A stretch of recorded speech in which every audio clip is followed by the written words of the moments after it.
Alors, le bureau de mise à niveau accompagne les entreprises depuis quelques années déjà, donc depuis 2004, dans l'amélioration de leur compétitivité. Donc l'option de bureau de mise à niveau, c'est vraiment de voir comment accompagner les entreprises à travers certains mécanismes, notamment un diagnostic qui est réalisé avant et ensuite qui débouche sur un plan de mise à niveau et qui donc permet à ces entreprises de pouvoir s'améliorer et donc développer leur compétitivité. L'activité d'aujourd'hui est une formation qui est déroulée dans le cadre d'un programme appelé Ville durable. Le programme Ville durable est un programme que le bureau de mise à niveau met en œuvre avec la collaboration de l'Organisation des Nations Unies pour le développement industriel et qui est financé par le Fonds pour l'environnement mondial. Ce programme a pour objet d'accompagner les entreprises dans une démarche de production propre en essayant d'intégrer dans leur production des énergies renouvelables, en intégrant la notion d'efficacité énergétique, mais également en intégrant la gestion des déchets industriels. Donc cette formation d'aujourd'hui a pour objet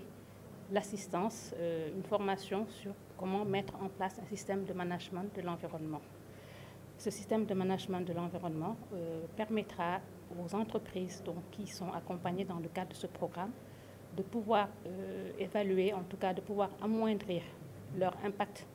de production sur l'environnement.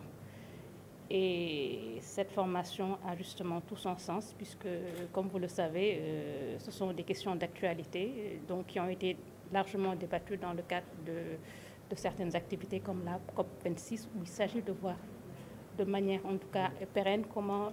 les activités de production, notamment les activités de production industrielle, peuvent impacter le moins possible sur l'environnement, puisque nous sommes dans un environnement, nous sommes sur la Terre, et donc nous n'avons pas d'autre environnement, et donc nous sommes appelés à voir comment préserver notre environnement. Et donc des activités comme justement cette formation sur les systèmes de management de l'environnement devraient permettre à ces entreprises d'inculquer, d'intégrer ces notions et de voir comment, dans leur activité et dans leur recherche même de compétitivité, elles peuvent, donc ce sont des choses qui peuvent être alliées, qui peuvent aller de pair avec justement la préservation de l'environnement. Donc ce sont des systèmes qui vont, donc c'est une formation qui va permettre à ces entreprises de mettre en place des systèmes de management de l'environnement. Ça peut être également des systèmes de management de l'énergie. Et le bureau de mise à niveau va accompagner ces entreprises dans la mise en place de ces systèmes de management par l'octroi de primes. Et ça va également aller au-delà, puisqu'une fois que ces systèmes de management sont mis en place, ça va également nécessiter certains investissements. Et là également, le bureau de mise à niveau sera présent pour accompagner ces entreprises. D'accord. Juste en wolof tey jii ñuy wax ay jëm ci saytuwaat nga xamante ni mooy ay doxalinu yenn ci ay entreprise mën leen xam li waral bi les formation ak lan moo leen tax a jóg. waaw bureau de mise à niveau dafa nekk benn kuréel boo xam ne État du Sénégal moo ko teg en place nga xam ne ministère du commerce et des PME moom moo ko yilif. Bureau de mise à niveau nag bi ñu ko fi tegee ba léegi liggéeyam mooy jàppale entreprise yi pour ñu suqali seen koom-koom seet nu mu leen di jàppale pour seen koom-koom gën a jëm kanam. Programme bii rek bi nga xam ne moo tax ñuy def formation bi tey ñu ngi koy tuddee programme Ville durable. Programme Ville durable bi li ko yëngal mooy xool entreprise notamment entreprise yi nga xam ne ci industrie la ñu yëngatu ñu xool ci seen liggéey naka la ñu mën a def jàppale leen pour seen liggéey bi mu bañ a am impact lool ci environnement bi. Donc formation bi tey dafa war a nekk loo xam ne participants yi nga xam ne ñu ngi ci dañ leen di jox ay jumtuwaay yoo xam ne dinañ mën a gën a gëstu question yooyu te dina leen permettre ci seen liggéey ñu xool na nga xam ne nekk ndem du yàq dara ci seen koom-koom seen liggéey boobu tam dinañ mën a jël en compte ces aspects là nga xam ne du am trop ay impact mu ngi mel ne bu ñu waree teg ay système de production énergie au lieu ñu def ay énergie nga xam ne peut-être dafa nar a indi ay jumtuwaay ci ay yàqute ci environnement bi mu nekk ay énergie yoo xam ne mu mel ne comme ay énergie renouvelable nga xam ne xëy na impact bi du bëre ci environnement bi mu ngi mel ne tamit lu dem ni comme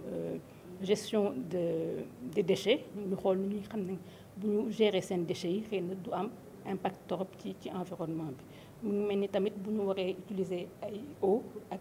seen eau yi nga xam ne dafa chargé peut-être ñu xool nu ñuy def pour que eau yooyu buñ ci paree ñu mën ko traiter ba nga xam ne du am impact ci environnement bi. Donc formation bi njëriñam mooy loolu te jàpp nañ ne bureau de mise à niveau bu jàppalee entreprise yi à travers formation bi bureau de mise à niveau itam dina leen jàppale à travers son accompagnement classique muy jox leen ay primes pour que ñu mën a mettre en place des systèmes de management mais également ñu mën a réaliser ay investissement yoo xam ne dina aller dans le sens nga xam ne dina mën a vraiment amoindrir l'impact sur l'environnement parce que environnement yàgg nañ ko wax COP 26 wax na ko itamit loo xam ne nañ ko war a sàmm la te industrie di tamit dafa xam nekk loo xam ne ñun Sénégal bëgg nañ suñu koom-koom gën a jëm kanam te forcément industrie war na gën a jëm kanam i tamit te ci loolu il faut que quand même impact yi donc ñu mën ko gëstu dès maintenant pour xool ni ñu leen di mën a wàññee le plus possible. Merci beaucoup nga fàttali ñu dox bi. Fatou Diana Ba. D ak Y.